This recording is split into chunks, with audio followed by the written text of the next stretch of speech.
मन की बात कपिल भगवान से कही है। बोले मैंने अपने जीवन में तमाम तरीके के सुख भोगे पर मेरे मन को पूर्णता प्राप्त नहीं हुई। मेरे मन को पूर्णता प्राप्त कैसे होगी? तब कपिल भगवान ने बताया कि संसार में पूर्णता है नहीं, संसार अपूर्ण है, परमात्मा ही पूर्ण है। और परमात्मा को प्राप्त करना है तो संतों की सेवा करना परम आवश्यक है। संतों की सेवा करना। माता देवहूति ने पूछा कि कौन संत है कौन नहीं, इसका पता कैसे चले? संत की पहचान क्या है? संत की पहचान बताओ। संत किसे कहते हैं? तब कपिल भगवान ने बताया कि संत कैसा होता है। तितिक्षिवः कारुणिकः सुहृदा सर्वदेहिनां अजात शत्रुवा शान्ता साधवा साधुभूषणा। तितिक्षिवा का मतलब होता है सहनशीलता।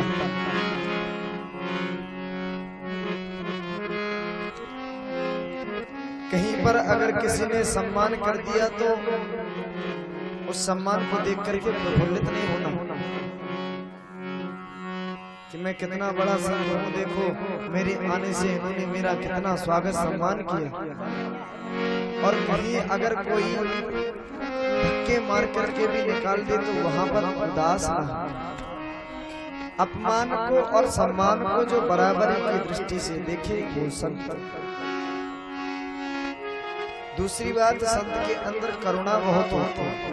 कारुणिकः सुहृदा सर्वदेहिनां। संसार में जितने भी जीव हैं, जितने भी लोग हैं, जितने भी प्राण धरता है, सब में भगवान का दर्शन करता है। अजात शत्रुवः। संत का कोई शत्रु नहीं होता, कोई अजात शत्रु होता है। अजात शत्रुवः शान्ता साधवा साधुभूषणा। ये गुण जिस संत में मिले वो सच्चा संत है। आगे जाकर के कपिल भगवान ने अपनी माता को बहुत समझाया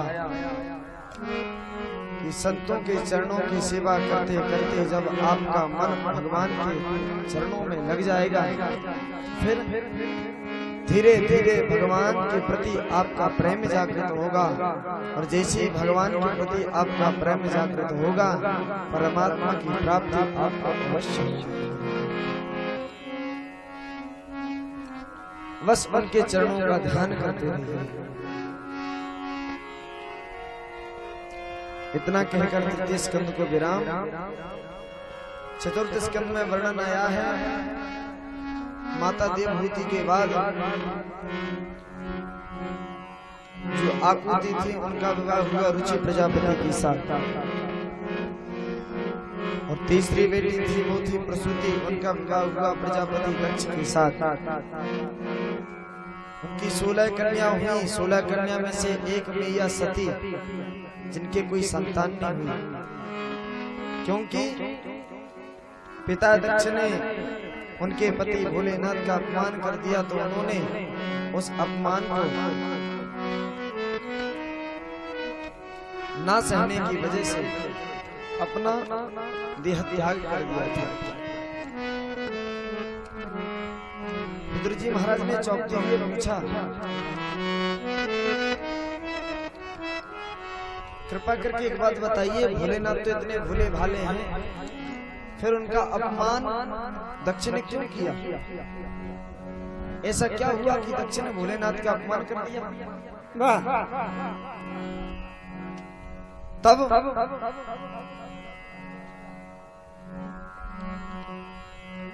मैत्री मुनि ने कथा सुनाई। बड़े अधिकार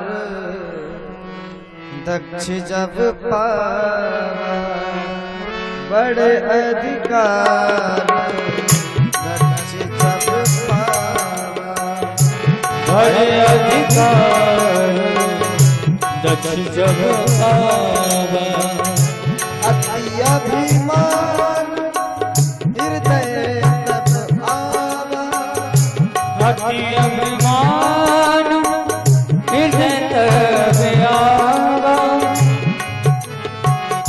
अति अभिमान हृदय तब अति अभिमान हृदय तब आवा अति अभिमान हृदय तब एक बार क्या हुआ, ब्रह्मा जी ने दक्ष को प्रजापति बना दिया और जब दक्ष प्रजापति बना तो दक्ष अभिमान में भर गया। उसका स्वागत समारोह हुआ तो उसमें बड़े बड़े देवता ऋषि मुनि संत महात्मा सब पधारे। पर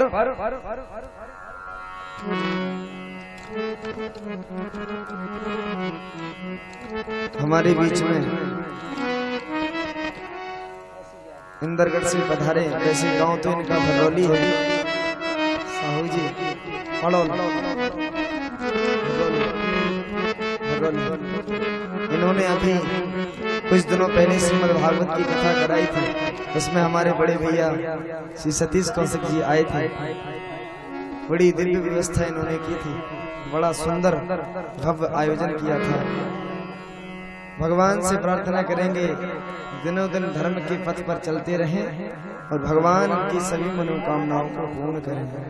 बोलिए श्रीमद् भागवत महापुराण की जय। जब दक्ष प्रजापति अपने सभा में प्रवेश किया तो सभी ने खड़े होकर के स्वागत किया, लेकिन भोलेनाथ समाधि में बैठे हुए थे। उन्होंने ध्यान नहीं दिया दक्ष के आने का।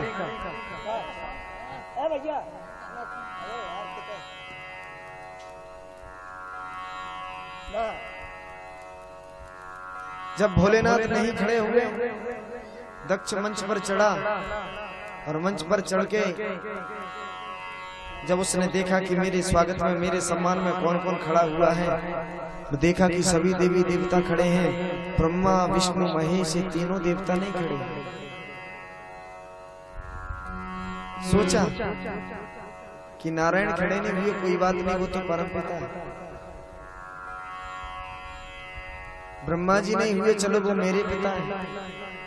लेकिन ये भोले, ये शंकर तो मेरा दामाद है, बेटे के समान है, इसने मेरा स्वागत क्यों नहीं किया? क्रोध में लाल पीला हुआ, बड़बड़ाता महाराज भोलेनाथ को गाली देना प्रारंभ कर दिया। आज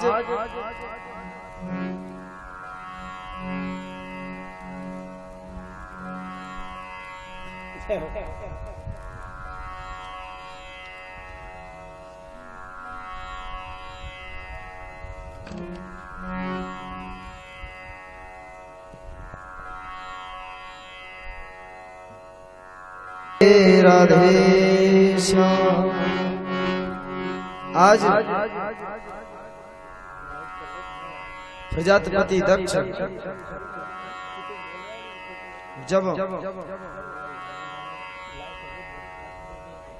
मंच पर चढ़ा, भोलेनाथ को गाली देना प्रारंभ कर दिया। सभा में जितने भी लोग बैठे हैं सभी लोग ध्यान से सुन लो। अयम ही लोकपाला नाम यशोघ्नो निरपत्रपा। ये जो शंकर है ये हम जैसे लोकपालों के यश को धूमिल करने वाला है। अरे ये क्या किसी के सम्मान के बारे में जानेगा? ये क्या किसी का सम्मान करना जानेगा? भूत प्रेतों के साथ हमेशा डोलने वाला ये किसका सम्मान करना जानेगा?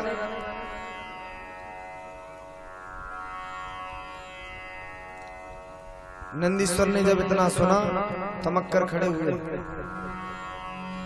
और भोले बाबा ने इशारा किया, नंदीश्वर बैठ जाओ। नंदीश्वर बोले, भोले बाबा हम शांत नहीं बैठ सकते। बोले क्यों? बोले हरिहर निंदा सुनई जो काना, होई पाप गौ घात समाना। भगवान की जो निंदा सुनता है उसे गौ हत्या का पाप लगता है। मैं आपकी निंदा नहीं सुन सकता। भोले बाबा बोले तो कौन सी बड़ी बात है, इनको जानते हुए कौन है? ये हमारे ससुर जी हैं।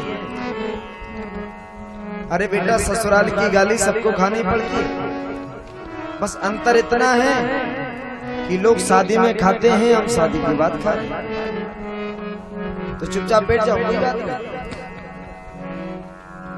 आज नंदीश्वर को जब आज्ञा नहीं मिली तो नंदीश्वर मन मार करके बैठ गए। और ध्यान देना सज्जनों, नंदीश्वर बैठ गए तो दक्ष का तो दुस्साहस और बढ़ने लगा। आखिरकार दक्ष ने श्राप दे डाला भोले बाबा को कि आज के बाद किसी भी यज्ञ में इस शंकर को, इस भोले को कोई भाग ना दिया जाए, कोई भी भाग ना दिया जाए।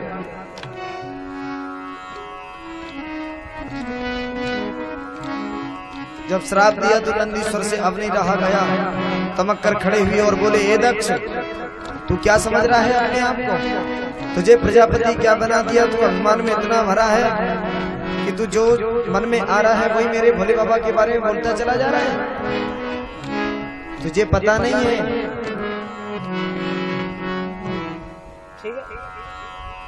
संसार में ऐसा कोई नहीं जो मेरे भोले बाबा को ना पूछता हो। अरे भोले बाबा तो ऐसे हैं जिसका कोई नहीं है उसको सहारा देने वाले हैं।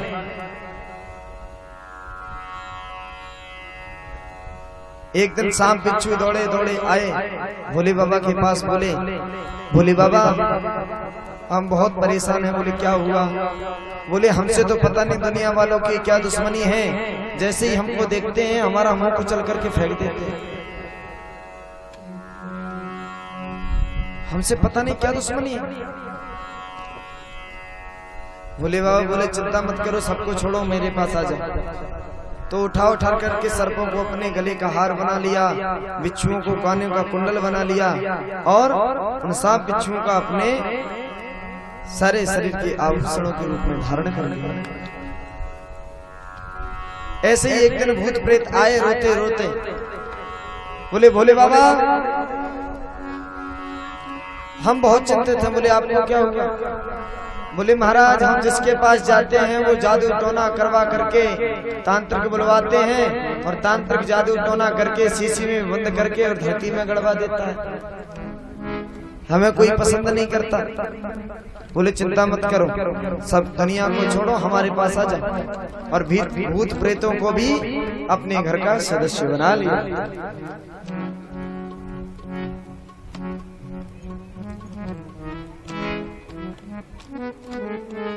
भोलेनाथ तो बेसहारों का सहारा है। संतों ने तो बड़ा दिव्य उदाहरण दिया। संत कहते हैं, दक्ष क्या कह रहा है कि यशोग्नो निर्पत्रपः, भोले बाबा जहां जहां जाते हैं अच्छे अच्छे लोकपालों के यश को धूमिल कर देते हैं। संत कहते हैं, दक्ष ठीक तो ही कह रहा है। अगर कहीं पर मुख्यमंत्री की सभा लगी हो और मुख्यमंत्री बढ़िया भाषण दे रहे हो और उसी समय कहीं प्रधानमंत्री आ जाए तो सारी जनता प्रधानमंत्री के पास पहुंचेगी, मुख्यमंत्री को कोई नहीं पूछेगा। तो कहने का मतलब हमारे बीच में लाहौर के पूर्व नगर पालिका अध्यक्ष पधारे हैं, तालियों के द्वारा उनका स्वागत करेंगे। बोलिए बांके बिहारी लाल की राधे राधे गोविंद गोविंद संत कहते हैं कि दक्ष सही तो कह रहा है। बड़े बड़े लोकपालों के यश को धूमिल करने वाले हमारे भोलेनाथ हैं। आज जब श्राप दिया दक्ष ने तो नंदीश्वर ने भी श्राप दे दिया। सुनो, तुमने हमारे भोले बाबा को श्राप कैसे दिया? हम भी श्राप देते हैं कि तू ज्यादा मैं कर रहा है ना, ज्यादा अभिमान में भरा हुआ है ना, जा तेरे बकरी का सर लग जाए। अब भृगु जी महाराज खड़े हुए, यज्ञाचार थे वो। भृगु जी महाराज खड़े होकर के बोले, क्यों रे नारद नंदी, इस ससुर दामाद की लड़ाई में तू बीच में क्यों बोला? ससुर और दामाद आपस में लड़ रहे थे, तुझे बीच में बोलना नहीं चाहिए था।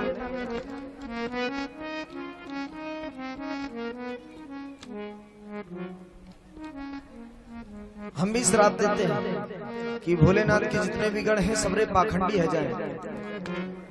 जब इतना सुना भोलेनाथ के सभी गणों ने खड़े होकर के श्राप दिया कि जितने भी विप्र देवता हैं, जितने भी ब्राह्मण हैं, सब भिखमंगी हो जाएं। अब महाराज भोलेनाथ ने देखा कि एक दूसरे को श्राप देते चले जा रहे हैं, ये स्वागत समारोह हो रहा है कि शाप समारोह। इशारा किया अपने सभी गणों को, सुनो चलो अपने अपने घर, और अपने सभी गणों को लेकर के भोलेनाथ अपने कैलाश पर्वत पर पहुंचे। और दक्ष का अभिमान कम नहीं हुआ, उसने एक बड़े ही सुंदर विशाल यज्ञ का आयोजन किया और सभी देवताओं को बुलाया, सभी ऋषिमुनियों को बुलाया, पर भोलेनाथ को ना कोई निमंत्रण दिया, ना ही अपनी बेटी सती को कोई सूचना दी। आज सभी देवता सुंदर सुंदर विमानों में अपनी देवियों को लेकर के दक्ष प्रजापति के यहाँ यज्ञ में सम्मिलित होने जा रहे हैं। सभी ऋषिगण महात्मा जितनों को निमंत्रण मिला था सभी जा रहे हैं। और सज्जनों ध्यान देना, जितने भी देवी देवता थे सबको पता था कि भोलेनाथ को कोई निमंत्रण नहीं है, लेकिन जानबूझ करके सभी देवता अपने विमान कैलाश पर्वत के ऊपर से निकाल रहे थे। क्यों? यही तो विडंबना है।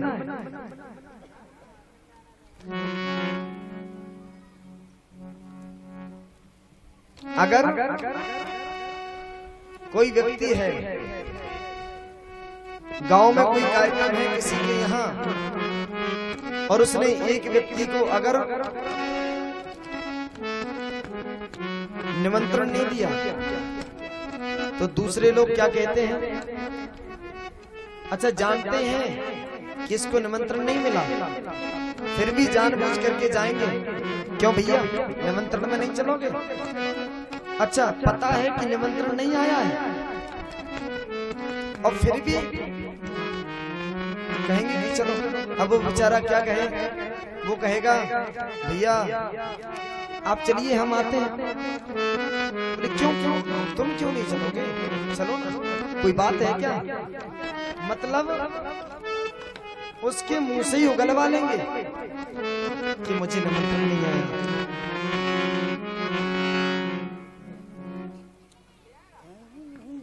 बताओ कोई बात है क्या? निमंत्रण नहीं आया? वो कहेगा हाँ हाँ वो थोड़ी सी बात हो गई थी। अरे तो थोड़ी सी खटपट क्या हुई? निमंत्रण ही नहीं दिया। छोटी छोटी बातों पर संबंध थोड़ी तोड़े जाते हैं। मैं अभी समझाऊंगा उनको जाकर के, ऐसा नहीं करना चाहिए था। और तुम लोगों में तो इतना प्रेम था, ये कैसे हुआ? अब आप कहो तो हम भी ना जाएं। अब भैया कौन कह देगा कि हमें निमंत्रण नहीं आया, अब तो आप भी ना जाओ। तो कहने का तात्पर्य, भोलेनाथ को निमंत्रण नहीं आया, ये सभी देवताओं को, ऋषि मुनियों को पता था, परंतु जानबूझ करके भी देवी देवता कैलाश पर्वत के ऊपर से अपने विमानों को लेकर के जा रहे थे। मैया सती ने जब विमानों को जाते हुए देखा, विमानों में बैठी देवियों से इशारा किया, कहाँ जा रही हो? देवियों ने कहा इशारों से, अरे सती तुम अभी तक यहीं बैठी हो, तुम्हें पता नहीं क्या? बोले क्या? अरे बोले तुम्हारे पिताजी ने कितने बड़े यज्ञ का आयोजन किया है, तुम्हें पता नहीं? और महाराज जैसे माता सती ने सुना, होश उड़ गए उनके। तो मेरे पिताजी ने यज्ञ किया और मुझे को सूचना नहीं दी, बड़ी दुखी हुई। दौड़ी दौड़ी भोले बाबा के पास गई, चरणों को दबाने लगे।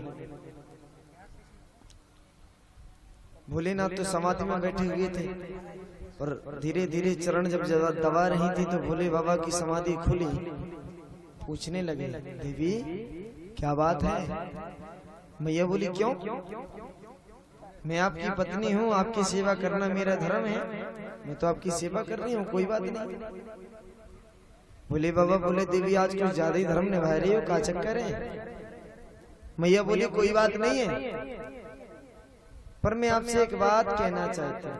कहो, क्या बात है?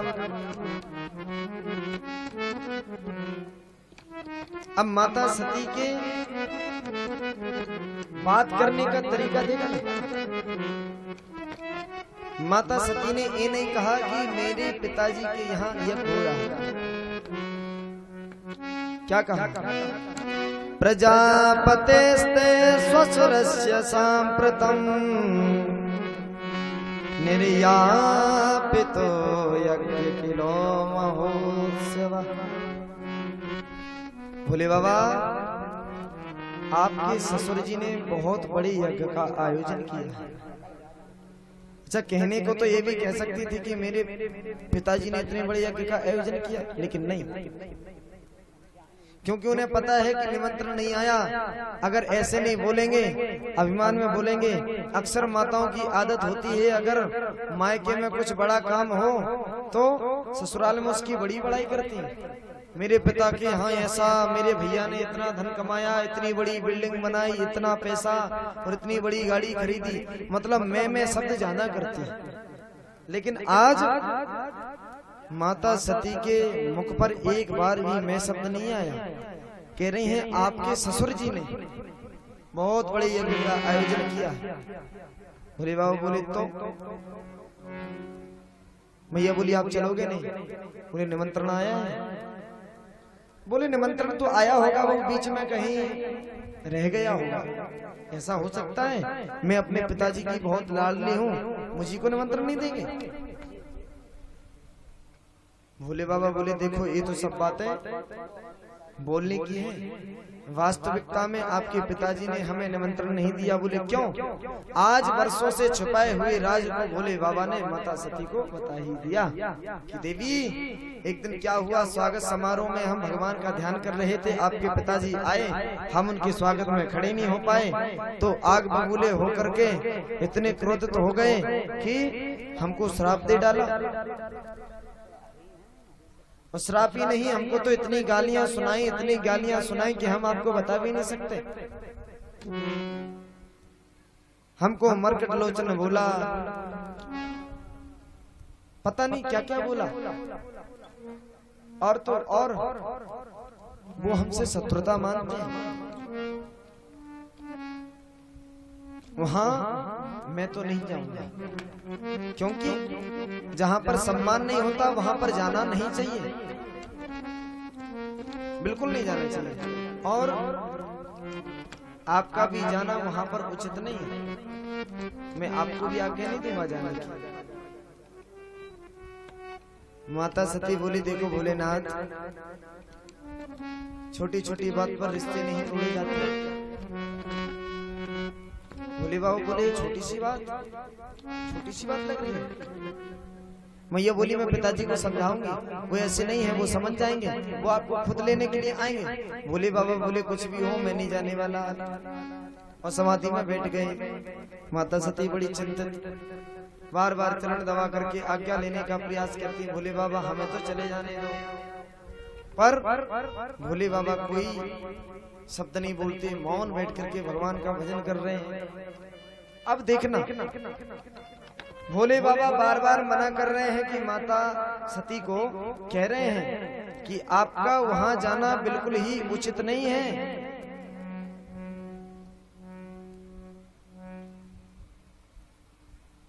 यद्यपि विरोध मान जह कोई, तहां गए कल्याण न होई। अगर हमसे कोई द्रोह मानता हो, हमारा विरोधी हो, भले ही हम उसको विरोधी ना मानते हो, अगर वो हृदय से आपको विरोधी मानता है तो आपको वहां नहीं जाना चाहिए। आपको वहां जाना चाहिए जहां पर आपको देखते ही प्रसन्नता छा जाए उसके चेहरे पर। आपके जाते ही जो उदास हो जाए तो वहां पर जाने का आपका क्या मतलब। माता सती को बहुत समझाया पर माता सती नहीं मानी। भोलेनाथ समझ गए कि भाभी बहुत बलवान है, आज जो समय है पता नहीं क्या कराने वाला है। मेरी पत्नी देवी सती आज मेरी बात मानने को तैयार नहीं है, मुझसे इतनी जिद कर रही है। भोले बाबा ने आखिर कह दिया कि जाओ।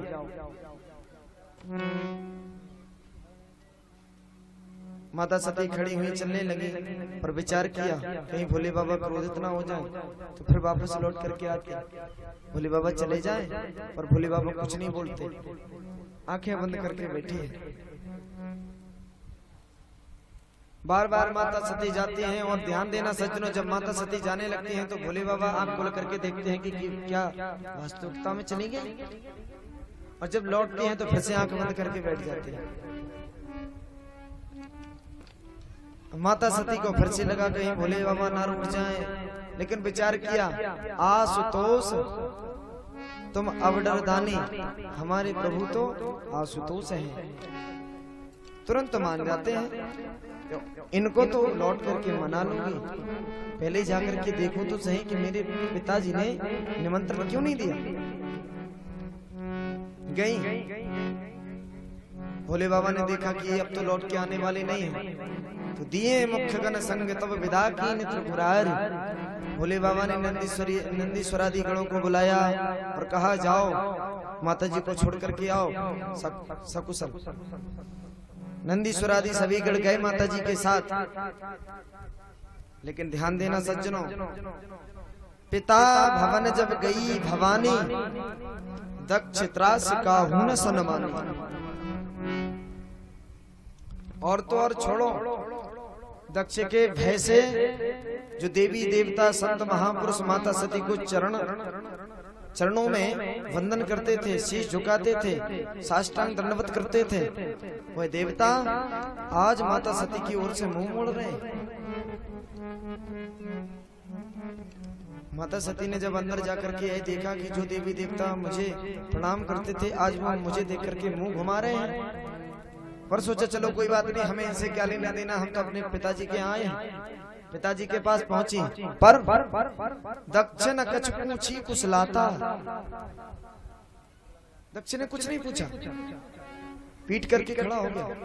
किसी ने कहा तुम्हारी बेटी है, हालचाल तो पूछो। उसको डांट दिया, सुनो अगर तुम पक्ष ले रहे हो तो जाओ, तुम्हें भी कोई भाग नहीं। सब थर थर कांपे, कोई मैया का न चरण वंदन करे, ना प्रणाम करे, ना सर झुकावे। जब पिताजी मुख से नहीं बोले तो माता सती के हृदय में बड़ा कष्ट हुआ, बड़ा ही कष्ट हुआ। अंदर गई तो ध्यान देना सज्जनों, ना तो देवी देवताओं ने पूछा, ना पिताजी ने पूछा, किसी ने कोई सम्मान नहीं किया, किसी ने किसी भी प्रकार की कोई बातचीत नहीं की। लेकिन अंदर जैसे ही गई तो सादर भले मिली माता, भगनी मिली बहुत मुस्कान। सादर भले मिली एक माता, केवल एक माँ ही ऐसी होती है जो संसार में अपने पूरे जीवन में अपने बच्चों के प्रति अपने हृदय में प्रेम कभी कम नहीं करती, हमेशा बराबर स्नेह रखते हैं। जैसे ही माता प्रसूति ने माँ सती को देखा, हृदय से लगा दिया, आओ बेटी, मैं तो तुम्हारी ही राह निहार रही थी। महाराज, माता सती 16 बहनें थी, सभी बहनें दौड़ी दौड़ी आई। अरे बहन तुम आ गई, हम तो तुम्हारी राह देख रहे थे, तुम भली आई। हमने सोचा कि बहन जी तो आने वाली नहीं है। पिताजी को हमने बहुत डांटा, बहुत समझाया, आपको निमंत्रण नहीं दिया। चलो ठीक है, आप बिना निमंत्रण के ही आ गई। ध्यान देना सज्जनों, बहनें अपने मुंह से कह रही हैं कि तुम बिना निमंत्रण के आई हो और हम निमंत्रण से आए। खास बहनें हैं, खास बहनें हैं, फिर भी माता सती सब समझ रही है, स्पष्ट रूप से कह रही है कि कोई बात नहीं, भले ही पिताजी ने निमंत्रण नहीं दिया लेकिन आप आई। आज माता सती अपनी माता जी से मिलकर के यज्ञशाला में पहुंची। सती जाई देखूं तब जागा, कतहु न दीख शंभु कर भागा। ध्यान देना सज्जनों, अभी तक माता सती का अपमान हो रहा था, लेकिन जब माता सती ने भोले बाबा का अपमान देखा तो आंखें लाल हो गई। क्रोध में इतनी भर गई माता सती की लाल आंखें हो गई। सभी देवता थर-थर कांपने लगे। अरे राम, मैया क्रोध में आ गई, अब क्या होगा, अब कौन बचाएगा। माता ने जब यज्ञशाला में देखा कि भोलेनाथ का कोई भाग नहीं, तुरंत बोल पड़ी, सुनऊं सभासद सकल मुनिंदा, कही सुनी जिन शंकर निंदा। सावधान होकर के जितने भी यहाँ पर देवता बैठे हैं, ऋषि मुनि बैठे हैं, सभी ध्यान से सुनो। जिन्होंने भी मेरे भोले बाबा का अपमान किया है, सो फल तुरंत लहव सब काहूं, और भली भांति पछताव पिताहूं। जिसने भी मेरे भोले बाबा का अपमान किया होगा उसका फल तुरंत मिलेगा।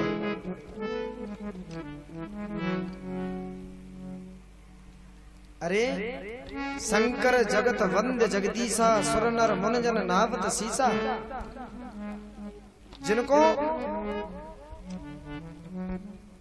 सभी संसार के देवी देवता ऋषि मुनि सब सर झुकाते हैं, उनका तुमने अपमान किया। पिताजी,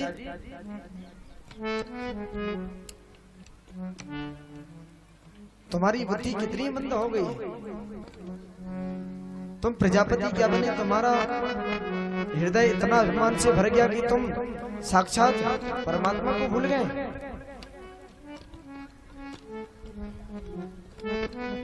माता सती ने बहुत डांटा सभी देवताओं को, इतना डांटा कि महाराज सभी देवी देवता थर-थर कांप रहे हैं। सिंहासनों पर बैठे बैठे एक दूसरे से कह रहे हैं कि अब कौन बचाएगा। माँ का प्रकोप बड़ा प्रबल होता है। भोले बाबा को तो एक बार मना लो, पर माता को मनाना बहुत मुश्किल हो जाता है। पिताजी से कहा, सुनो पिताजी, तुमने मेरे भोले बाबा का अपमान किया है, और मैं तुम्हारी पुत्री हूं, लेकिन मैं यहां से वापस नहीं जाऊंगी। क्यों? क्योंकि मैं नहीं चाहती कि अब मुझे जीवन में कोई कहे कि मैं दक्ष की पुत्री हूं। अरे जिसने भोलेनाथ का अपमान किया, मैं उसकी पुत्री कहलाना पसंद नहीं करती। मैं नहीं चाहती कि मेरे भोले बाबा कहें कि आओ दक्ष कुमारी, मैं नहीं चाहती। महाराज, क्रोधित होते होते माता सती ने क्या किया, यज्ञशाला की यज्ञ कुंड की अग्नि थी, उसी अग्नि में अपना देह भस्म कर दिया।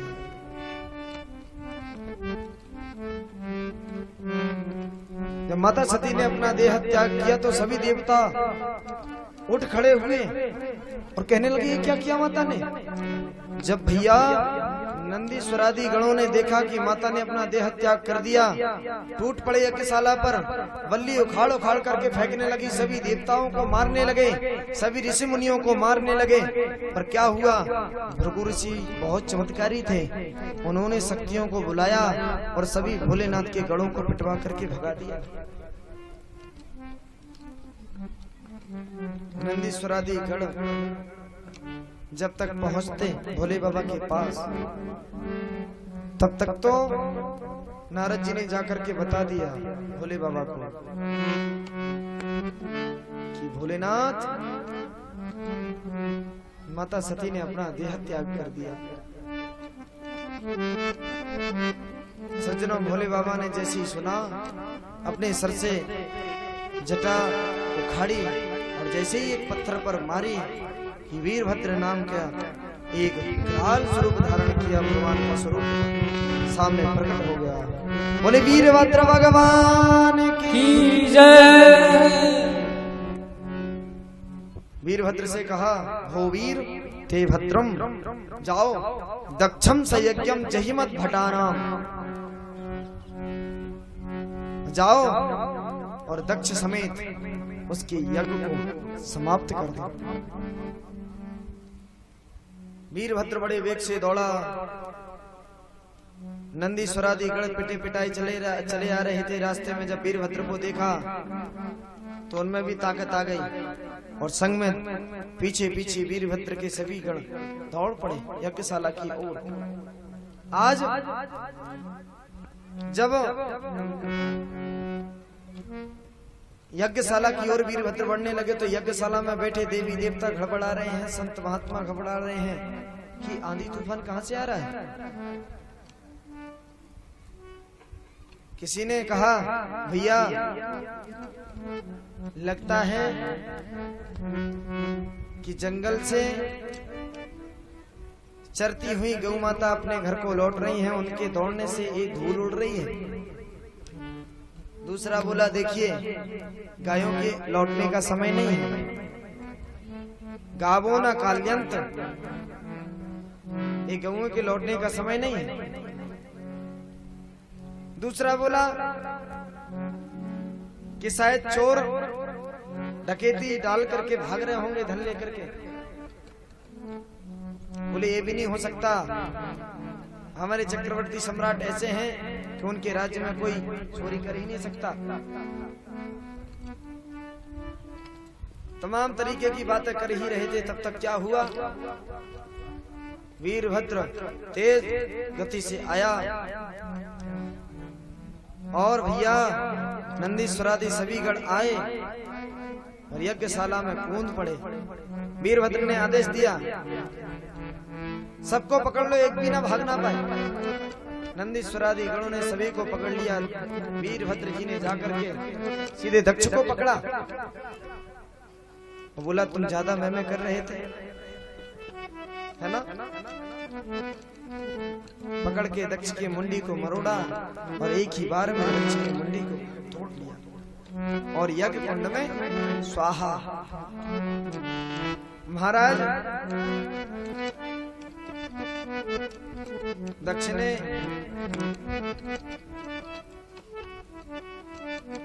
आज वीरभद्र ने जब दक्ष की मुंडी को तोड़ दिया, नंदीश्वरादि गण बोले वीरभद्र भैया, जब हमारी पिटाई लग रही थी ना तो ये जो भृगु जी है ना अपनी दाढ़ी पर हाथ घुमा घुमा करके खूब हंस रहे थे। वीरभद्र जी ने कहा, अच्छा। तो तुरंत आए और भृगु जी की पूरी दाढ़ी नोच लिए।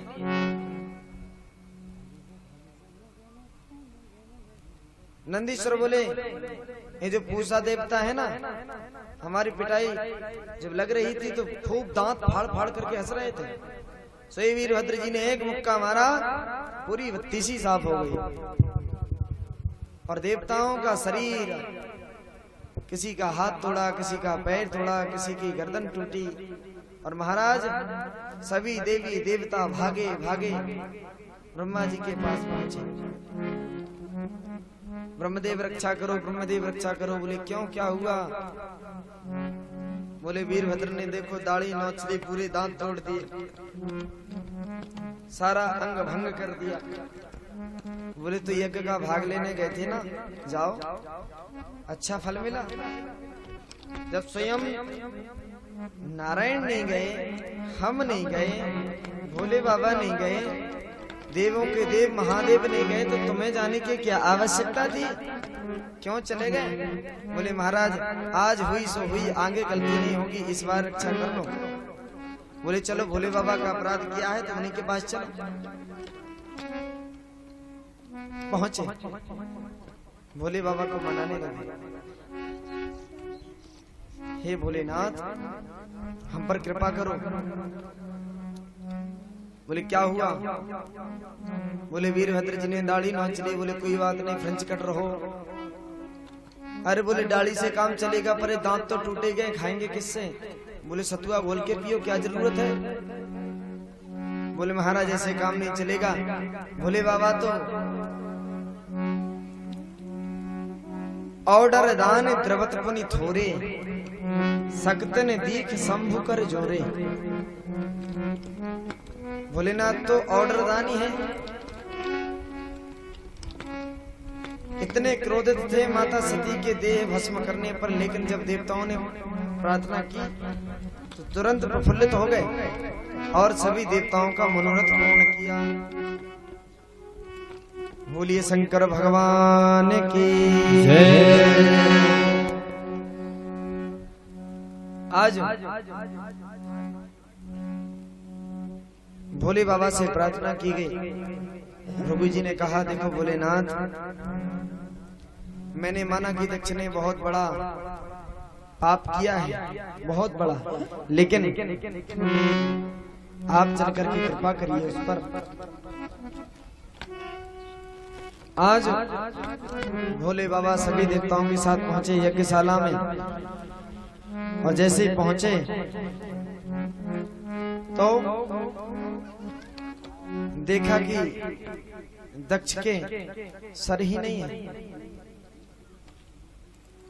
भोले बाबा को दया आ गई ससुर जी पर, और तुरंत भोले बाबा ने दक्ष के बकरी का सर लगाया। बकरी का सर क्यों लगाया? बोले बकरा बहुत मैं करता है और ये दक्ष भी बहुत मैं करता था, तो इसको बकरे के सर की बहुत जरूरत थी, इसलिए बकरे का सर लगाया। दक्ष के जब बकरे का सर लगा, बोलने लगा, तो दक्ष ने प्रार्थना की, हे भोलेनाथ, मैं मति मंद जान नहीं पाई, मुझे माफ करो प्रभु। आप तो करुणावतार हैं, कर्पूर गौरम करुणावतारम संसार सारम भुजगेंद्र हारम। आप ही भाग्य विधाता हैं, आप ही संसार को चलाने वाले हैं। आप मुझे क्षमा करें, मुझसे बहुत बड़ी गलती हो गई। भोले बाबा बोले कोई बात नहीं। अब प्रभु जी महाराज ने भोले बाबा से प्रार्थना की, भोलेनाथ, इस यज्ञ की तो पूर्ति करिए।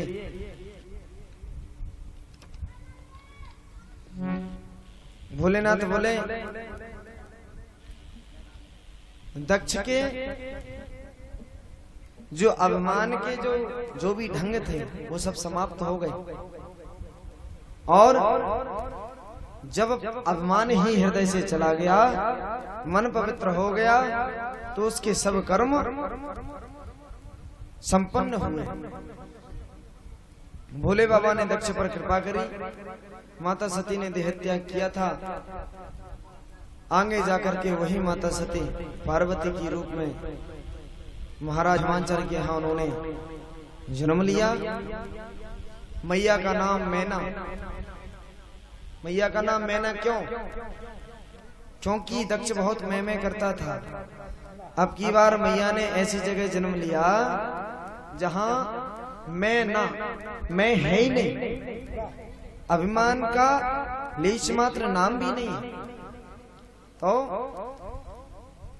मैंने मैया के कोख से जन्म लेकर के और बहुत तपस्या करी। माता पार्वती जी ने तब जाकर के भोलेनाथ को पति रूप में प्राप्त किया और भोलेनाथ के साथ प्रेम से रही। बोलिए शंकर भगवान की जय। आगे जाकर के ध्रुव चरित्र की कथा आती है। आकृति, देवहूति, प्रसूति तीनों बहनों का चरित्र आप लोगों ने सुना। अब मनु शतरूपा के जो दो बेटे थे, प्रियव्रत और उत्तानपाद। उत्तानपाद की दो पत्नियां थी, सुरुचि और सुमति। लेकिन राजा उत्तानपाद सुरुचि से ज्यादा प्रेम करते थे, सुरुचि की बात ज्यादा मानते थे। लेकिन जो ध्रुवजी महाराज थे, उनकी मैया थी सुमति। एक दिन क्या हुआ, ध्रुव जी महाराज आकर के अपने पिता उत्तान आदि के गोदी में बैठ गए सिंहासन पर इतने ही में सुरुचि आई और ध्रुव जी का हाथ पकड़ करके सिंहासन से नीचे उतार दिया, नीचे उतार दिया और कहा कि तुम इस जगह के अधिकारी नहीं हो। ध्रुव जी ने कहा क्यों? बोले इसलिए क्योंकि तुमने मेरी कोख से जन्म नहीं लिया। आज सज्जनों ध्यान देना, मैया सुरुचि ने यहाँ पर भक्त का ही अपमान नहीं किया, भगवान का ही अपमान कर दिया। उसने क्या कहा कि अगर तुम्हें यह सिंहासन चाहिए तो जाओ, पहले जंगल में बैठ करके तपस्या करो। कई वर्षों जब तपस्या करना, भगवान प्रकट हो जाए तो भगवान से वरदान मांगना कि हे प्रभु, मुझे अगले जन्म माता सुरुचि के कोख से जन्म मिले। मतलब अपनी कोख को सुरुचि ने अपने कोख को भगवान से भी बड़ा बता दिया कि तुम तपस्या करो, जब भगवान प्रकट होंगे तब भगवान प्रकट होंगे तब जाकर के तुम्हें मेरी कोख मिलेगी। ध्रुव जी महाराज को बहुत बुरा लगा, रोते रोते अपने मैया के पास आए। मैया ने पूछा,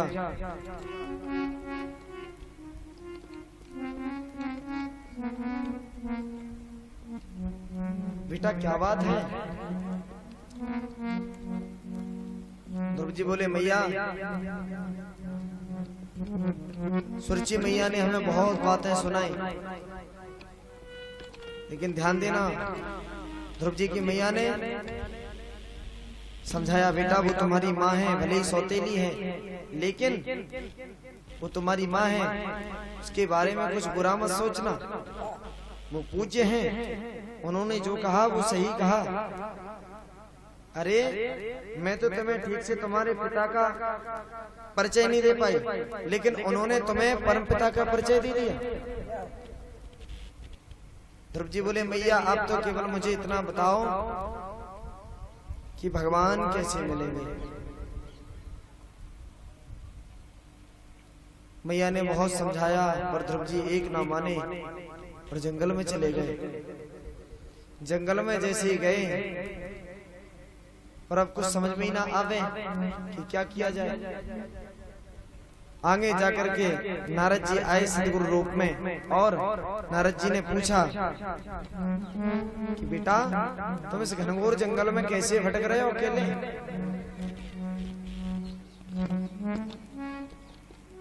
ध्रुव जी ने प्रणाम किया, पूछा, महाराज मैं केवल इतना जानना चाहता हूँ कि भगवान कैसे मिलेंगे। ध्रुव जी ने जब इतना सुना, नारद जी ने जब इतना सुना तो चिंतित हो गए। अरे राम, अहो तेजा क्षत्रियाणाम, देखो तो क्षत्रियों का तेज। क्यों? क्योंकि ध्रुव जी सब कुछ सुना चुके थे कि मेरे साथ ऐसा ऐसा हुआ है, मैं तो परमात्मा को बिना प्राप्त किए हुए इस जंगल से अब जाऊंगा ही नहीं।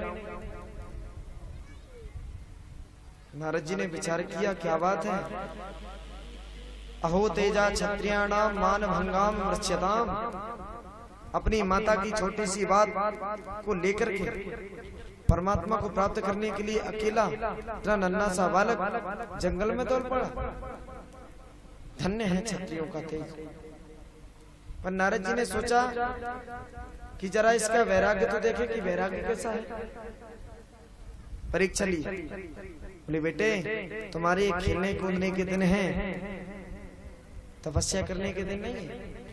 घर में जाओ, माता पिता के पास रहो और बढ़िया खेलो कूदो। अभी तुम्हारे पढ़ने लिखने के दिन है, खेलने कूदने के दिन है, एक भजन समाधि तपस्या करने के दिन नहीं है।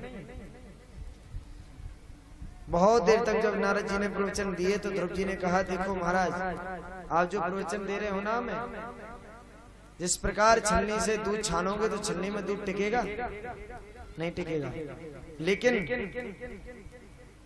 जिस प्रकार छलनी से दूध छनोगे तो नहीं टिकेगा, उसी प्रकार मेरा जो हृदय है ना, मां सुरची के वचनों से छन्नी के समान इसमें छिद्र हो गए हैं। इसमें आपकी एक भी बात नहीं टिक रही। आप मुझे क्षमा करें और आप तो केवल इतना बतावें कि परमात्मा कैसे प्राप्त होंगे। नारद जी समझ गए कि ये सच्चा भक्त है, तुरंत चेला बना लिया, द्वादशाक्षर मंत्र कान में फूंक दिया और बता दिया कि जाओ यमुना जी के किनारे वृंदावन में बैठ करके तपस्या करना, भजन करने की विधि बता दी। और महाराज ध्रुव जी जैसे ही वृंदावन में गए, आसन जमा करके बैठ गए, भजन करने लगे। नियम लिया,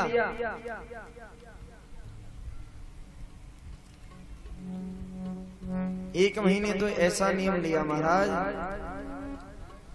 कि केवल फलाहार करके रहते। दूसरा महीना आया तो फलाहार भी छोड़ दिया, फलाहार भी नहीं करते, केवल जलपान करके रहते। तीसरा महीना आया, जलपान ही छोड़ दिया, केवल वायु का आहार करते और वायु का पान करके भगवान का भजन करते। लेकिन सज्जनों ध्यान देना, जिस समय 5वां महीना लगा तपस्या का, उन्होंने अपने नियम को और कठोर बना दिया। उन्होंने वायु का पान करना भी बंद कर दिया और अपनी श्वास को अवरुद्ध कर लिया। उनके श्वास के अवरुद्ध होने से संसार, समस्त ब्रह्मांड की प्राणवायु अवरुद्ध हो गई। देवी देवता कांपने लगे, दौड़े दौड़े भगवान के पास आए। भगवान ये क्या हो रहा है, हमारी प्राणवायु क्यों अवरुद्ध हो गई? भगवान बोले, चिंता मत करो, उत्तान पादर मई संगत आत्मा। उत्तान पाद का जो बेटा ध्रुव है वो मेरे भजन में इतना लीन है कि उसकी प्राणवायु अवरुद्ध होने के कारण तुम सबकी प्राणवायु अवरुद्ध हो गई। चिंता मत करो, मैं अभी जाता हूँ, उसको दर्शन देता हूँ। दौड़े दौड़े भगवान गरुड़ पर सवार होकर के और ध्रुव जी के दर्शन करने के लिए पहुंचे। ध्यान देना सज्जनों, बहुत से भक्त भगवान के दर्शन करने के लिए जाते हैं, लेकिन आज स्वयं भगवान कह रहे हैं कि मैं ध्रुव जी का दर्शन करने जा रहा हूँ। आज भक्त का दर्शन करने भगवान आ रहे हैं। दौड़े दौड़े भगवान आए और भगवान जैसे ही सामने खड़े हुए, ध्रुव जी तो आंखें ही ना खोले। क्यों? क्योंकि जो छटा सामने खड़ी है वही छटा ध्रुव जी को उनके हृदय में दिख रही है। ध्रुव जी आंखें नहीं खोल रहे। भगवान समझ गए कि ऐसी आंख खोलने वाला नहीं। क्यों? क्योंकि मेरी छटा, मेरा दर्शन इसको इसके हृदय में ही हो रहा है। जब तक मैं इसके हृदय से अपनी छवि को नहीं हटाऊंगा तब तक ये आंखें खोलने वाला नहीं। तुरंत भगवान ने अंदर की छवि को लुप्त किया। जब अंदर की छवि लुप्त हुई तो भड़बड़ा करके आंखें खोली ध्रुव जी ने, तो जो छवि अंदर दर्शन दे रही थी वही छवि सामने खड़ी दिखाई दी। ध्रुव जी महाराज तो घबरा गए, सोचने लगे। गुरु जी से पूछा था कि भजन कैसा करना है, माता जी से पूछा था, पर ये नहीं पूछ पाए कि जब भगवान प्रकट हो जाए तो क्या करना चाहिए। पूजन भी करूं तो कैसे करूं, कोई सामग्री नहीं है। अच्छा, वैदिक पूजन करूं तो कैसे करूं, आता जाता कुछ है नहीं, पढ़ा लिखा हूं नहीं। भगवान समझ गए। भगवान ने तुरंत अपना शंख लिया और कपोल से स्पर्श कराया। ध्रुव जी महाराज को सारे वेद पुस्तक शास्त्र सब कंठस्थ हो गए और भगवान की दिव्य स्तुति नारद जी ने की। नैवं वेदाम भगवान प्राणरोधम। हे प्रभु, आप ही जगत के कर्ता धर्ता हैं। योऽन्ता प्रविश्य मम वाचमिमां प्रसुप्तां संजीवयत्यखिल शक्तिधरा स्वधामना अन्यश्च हस्तचरणश्रवणत्वगादि प्राणान्नमो भगवते पुरुषाय तुभ्यम्। हे जगताधार प्रभु, आपने दर्शन देकर के जो मुझ पर कृपा की है, आज मेरी मंजिल मुझको मिल गई। मैं इस जंगल में इसीलिए आया था कि आपको प्राप्त कर सकूं। आज ध्रुव जी महाराज गदगद हो उठे। ध्रुव जी से कहा, भगवान ने मांगो क्या चाहते हो? ध्रुव जी बोले, अब मुझे क्या चाहिए? आप मिल गए सबसे बड़ी चीज, मुझे अब कुछ नहीं चाहिए। भगवान बोले, नहीं नहीं, कुछ तो मांगो। तुमने इतनी तपस्या की है, इतना भजन किया है, इतना नाम लिया है मेरा, कुछ ना कुछ तो लेना पड़ेगा। ध्रुव जी बोले, मुझे कुछ नहीं चाहिए। भगवान बोले, अच्छा तुम सिंहासन की इच्छा से आए थे, जाओ मैं तुम्हें वरदान देता हूँ कि तुम 36,000 वर्ष तक राज्य करोगे और अंत में मेरे लोक को प्राप्त करोगे। इतना कहकर भगवान अंतर्धान हो गए। अब ध्रुव जी महाराज मन में विचार कर रहे हैं कि मुझे शायद ठग लिया गया। मैंने भगवान से क्या मांग लिया? ये सिंहासन, राज्य नहीं मांगना चाहिए था। आज ध्रुव जी जब लौट करके आए तो सज्जनों ध्यान देना, जो मां सुरुचि थी महाराज के साथ सारे गांव को लेकर के ध्रुव जी का स्वागत करने के लिए आए। ध्रुव जी जब आए तो दौड़े दौड़े राजा उत्तानपाद आए और ध्रुव जी को हृदय से लगा लिया। आओ बेटा। ध्रुव जी सबसे पहले गए तो माता, जो सौतेली माता थी, पिताजी के बाद उनको प्रणाम किया। अपनी माता को प्रणाम नहीं किया, पहले पिताजी को प्रणाम किया, फिर सौतेली माँ को प्रणाम किया, फिर अपनी माँ को प्रणाम किया। आज पिताजी ने ध्रुव जी को अपनी सत्ता का भार सौंपा और भगवान का भजन करने के लिए जंगल की ओर चल पड़े। क्यों? क्योंकि उनको भी समझ में आ गया कि वास्तविकता में भगवान का भजन करना ही सर्वश्रेष्ठ है। और ध्रुव जी को सारा साम्राज्य सौंप करके भगवान के भजन में लीन हो गए। अब महाराज ध्रुव जी ने अपनी सत्ता को संभाला। उनका छोटा भाई था उत्तम, जो सुरुचि का बेटा था। एक दिन क्या हुआ कि यक्षों से लड़ते लड़ते उत्तम मारा गया। ध्रुव जी को पता चला तो यक्षों पर आक्रमण बोल दिया और सैकड़ों यक्षों को मार दिया। मनु महाराज आए, समझाने लगे, नायम मार्गो ही साधु नाम ऋषिकेशानुवर्ती नाम। ध्रुव जी, ये तुम्हारा मार्ग नहीं है, भगवत भक्तों का ये मार्ग नहीं है। यक्षों ने तुम्हारे एक भाई को मारा, तुमने सैकड़ों यक्षों को मार डाला, ये तुम्हारा मार्ग नहीं है, शांत हो जाओ। तब ध्रुव जी को समझ में आया और यक्षराज कबीर से माफी मांगी। लेकिन क्या हुआ, इधर उत्तम को ढूंढने गई माँ सुरुचि। जब ढूंढने गई तो जंगल में दावाग्नि लग गई, तो उसमें भस्म होकर के सुरुचि भी समाप्त हो गई। आज ध्रुव जी महाराज ने अपने साम्राज्य को संभाला और जब 36,000 वर्ष पूरे हुए तो सुंदर विमान आया और विमान में पार्षद बैठे हुए थे। उन्होंने कहा, ध्रुव जी महाराज चलिए, आपका समय हो चुका है। ध्रुव जी ने कहा, ठीक। ध्रुव जी खड़े हुए अपने आसन से और जैसी विमान में बैठने लगे तो मृत्यु देवता प्रकट हो गए। कहने लगे, ध्रुव जी महाराज, ये मृत्यु लोक है, यहाँ पर जो आता है वो मेरी इच्छा से जाता है, आप मुझे स्वीकार करें फिर प्रेम से जाएं। सज्जनों ध्यान देना, भगवान की भक्ति में वह शक्ति है कि मृत्यु को भी हाथ जोड़ करके प्रणाम करना पड़ता है, हाथ जोड़ना पड़ता है कि मुझे स्वीकार कर लो। भगवान की भक्ति में इतनी सामर्थ्य है कि मृत्यु देवता को भी हाथ जोड़ने पड़ते हैं। ध्रुव जी ने कहा अच्छा ऐसी बात है तो आओ विमान के पास में बैठ जाओ। मृत्यु देवता को विमान के पास बिठाया और मृत्यु और मूर्ति प्रदम दत्ता आरुरोहात भूतम ग्रहम। मृत्यु देवता के सर पर एक पैर रख करके ध्रुव जी महाराज विमान में जा बैठे। ध्रुव जी महाराज जब जाने लगे रास्ते में उदास हुए तो पार्षदों ने पूछा भैया उदास क्यों हो?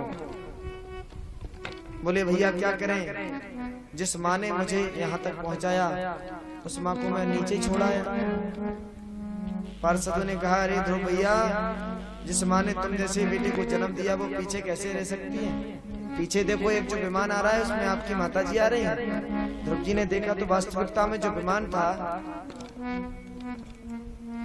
उसमें माता जी जा रही थी। ध्रुव जी महाराज अति प्रसन्न हुए। वाह अति प्रसन्न हुए ध्रुव जी महाराज। लाल की बोली राधा रानी सरकार की जय। बोले श्रीमद् भागवत महापुराण की जय।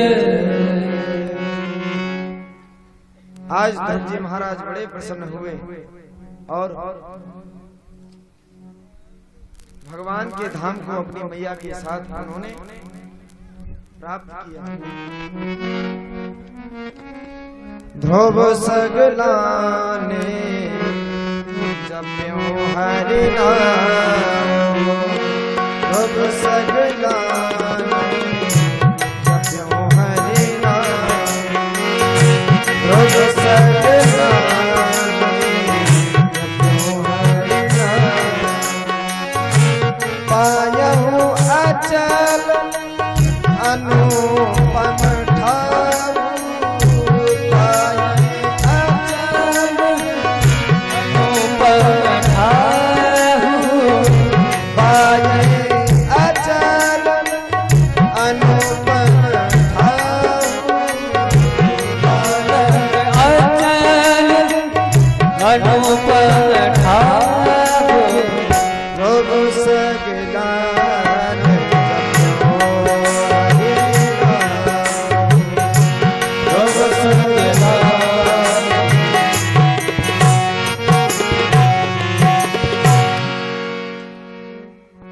ध्रुव जी ने भगवान का भजन किया तो आज परम धाम को प्राप्त किया। आज की कथा को यहीं पर विराम देते हैं। सुबह 9 बजे से कथा चल रही है। 9, 10, 11, 12, 1, 2, 3, 4, 5 7.5 घंटे हो गए हैं कथा करते करते। 7.5 घंटे बैठना मैं ये नहीं कहता कि बहुत बड़ी बात है, लेकिन कठिन है, बहुत कठिन है। तो शेष कथा जो नंदोत्सव होगा वो सुबह होगा और कथा ठीक 9 बजे से प्रारंभ हो जाती है। आप लोग भले ही ना आओ चाहे आकर के बैठ जाओ, लेकिन कथा प्रारंभ हो जाती है। आज मैंने 9 बजे से कथा प्रारंभ कर दी थी, तो आप लोग शीघ्र आवे और कथा का लाभ उठावे। कथा बहुत है। कल नंदोत्सव मनाया जाएगा और भगवान की दिव्य लीलाएं होंगी, तो आप लोग ठीक समय से आवे। ठीक 9 बजे से कथा होगा। आइए भगवान का दिव्य नाम संकीर्तन करें। श्री कृष्ण गोविंद हरे मुरारी, हे नाथ नारायण वासुदेवा।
जीवन प्यारे